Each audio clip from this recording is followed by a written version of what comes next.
attitude. Okay, Mr. Fox, so we've also been getting reports that there's actually boots on the ground down there as far as FEMA and National Guard. Some state that they've seen turrets on the tops of the vehicles, but they're not loaded, or they're not going in ready to go old Rambo style on all residents. But nonetheless, they're there. Can you tell us a little bit about that? Yeah, no, I've seen a military presence here. Not huge, but I've definitely seen a military presence. I've seen guys in uniform, khakis, camouflage. I've seen a few Army Jeeps. I've seen helicopters. I don't know if that's I don't live here, so I don't know if that's a normal thing to see a military presence here. But Wade can talk a little bit more about this. The Governor of Alabama, Bob Riley, commissioned the National Guard to go from community to community to educate business owners, restaurateurs, people who have suffered a loss from this oil spill on the correct procedures of going and getting a claim through BP. He is using the National Guard as a resource to help out communities. Definitely, I've seen an increase in the number of National Guard men down here, from Humvees to guys in fatigues. They're definitely not down here shaking an iron fist, by no means. So is there talk of evacuation? No, none whatsoever. Well, that's comforting, at least. Yesterday I talked to Dr. Ricky Ott, and she said, I said, well, have we done any tests in the air? I think it's called, hold on a second, bioaccumulation of this chemical. There's no testing. I guess they call it bioaccumulation. Checking the as far as we know, nothing's been done. At least that's what she told me yesterday. But she said that because of the nature of the dispersants, as well as the oil itself is very toxic. If there's a hurricane, all of those toxic materials become airborne in a very, very large area, and it's going to be extremely dangerous to people's health, respiratory, and all that stuff. And her advice to me was, get out if that happens. It's funny. It's funny you say that.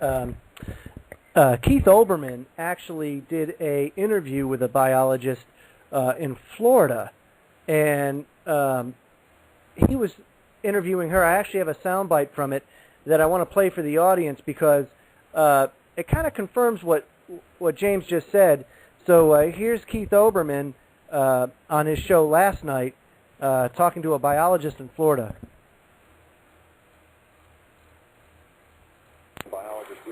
Who at the time worked in commercial fishing in Alaska. She joins us tonight from Pensacola, Florida. Great thanks for your time tonight. You're welcome. Good evening. You have been traveling the coast since this happened. Can you tell us your experiences and what you're hearing from people there?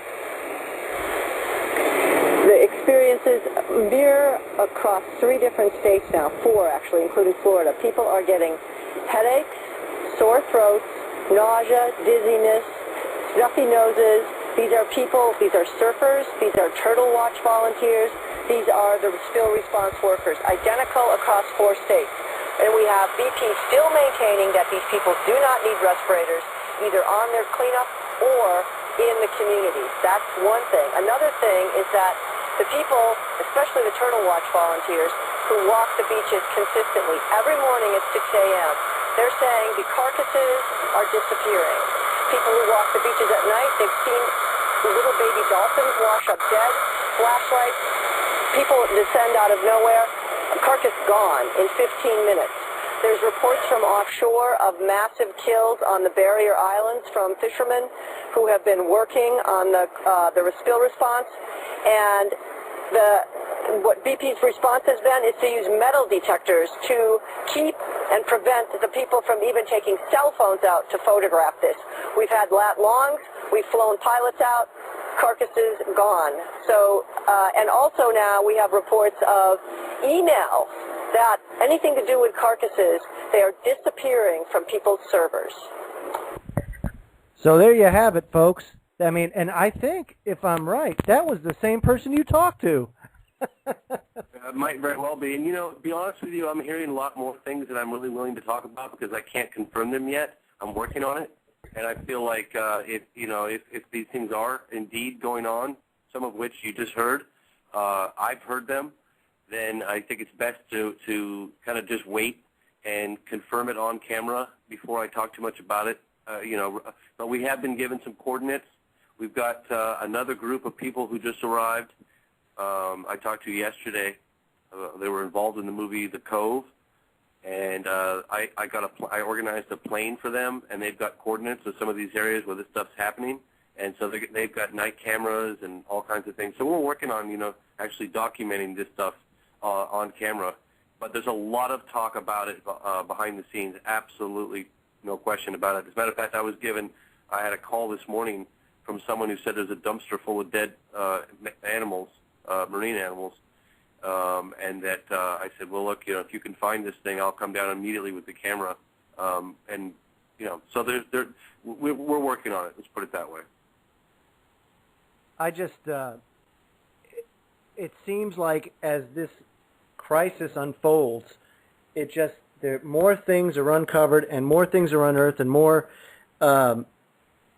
cover-up is exposed. And it's like I was telling people on my last show, if you got if they're hiding things, that means they have something to hide. There is certainly something there that they don't want you to know. They wouldn't have a media blackout if there was something there that they didn't want the media to see.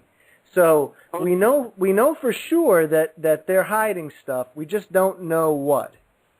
I posted a video a couple days ago, and I was in Belle Chase, Louisiana. It was really hot, and I stopped and I got an ice cream at this local dairy, Dairy Queen or something. And the women working there, locals, all their lives, they shared with me on camera what rumors that have been circulating, stuff that they have heard about scouring the beaches and the Gulf to rid the evidence of dead sea life from mammals and whatnot, birds and things of that nature. It's on one of my YouTube videos. You can see it. And what's not me. The local people are telling me on camera that's what they saw. That's what they've been hearing. And what's even more mind-boggling is the fact that, do you realize the level of effort and how many people you'll need to do something like that on such a scale that, I mean, look at how many miles of coast is that? How many miles of coast are these people standing watch doing this? It's almost unfathomable. And now we're talking about the entire west coast of Florida? I mean, that's... Yeah, I heard about a whale today. Did you hear? A sperm whale. 50 miles south of where the rig exploded. 50 miles south of where the rig exploded, dead. I mean, you got to think about it. It's really not that hard to believe because this stuff will choke out oxygen. You got that toxic dispersant in the water. You got to think that this is not good. I spent some time in the Persian Gulf, and I know what crude smells like, and I mean that in itself is bad enough. But add this next layer of dispersant, of garbage that they're putting into the water. And you're absolutely right. If a hurricane comes through and this stuff is launched into the air or evaporated into the air, then what? And there are already reports in the local news about plant life and some animal life starting to die off. And I smelled it. Well, I mean, I've smelled it a lot on the beaches. Like, it's sort of a constant presence, odor. But one time in particular, coming back from Grand Isle, it was so toxic. We rolled all the windows up in the car, put the recirculation on the air conditioning, and it was like, the best way I can describe it, it was like a mixture of diesel and battery acid. It was really, really. It smelled very harmful. It smelled very harmful. So it was very irritating to the respiratory system too. I've never smelled anything like it. Both of us, Jet and I both smelled it. It was like a big plume that we drove through. It was really, really, really nasty. I mean, really nasty. It's yeah. Sorry. Oh no, that's okay. Continue. Well, no, I was just saying it's the biggest. One has to pick their battles. What I'm trying to do right now is get as many marine doctors, biologists, toxicologists on board. I've got 3 already, and I'm trying to put together a possible show to expose just how